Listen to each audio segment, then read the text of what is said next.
How to remove Microsoft Edge WebView2 on Windows 11 in just 2 minutes.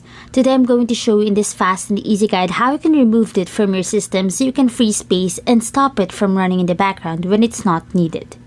Start by opening the Settings app on your computer and going to Apps, then Installed Apps. Use the search bar and type WebView2 to locate Microsoft Edge WebView2 runtime in the list. Select it, open the options, and choose Uninstall. Follow the prompts to remove it from your device. This process usually takes only a short moment and does not require additional tools. If the uninstall option is not available, it means the component is tied to a certain app. In that case, open the control panel and check Programs and Features. Look again for Microsoft Edge WebView2 and try uninstalling from there. Some systems may still keep it because other apps depend on it to display content. If removal is blocked, you can leave it disabled by limiting background activity. Open Windows Settings, check Startup Apps, and turn off anything related if it appears.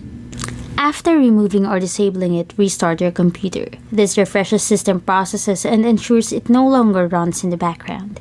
It's important to understand that some apps use WebView2 to display web-based features.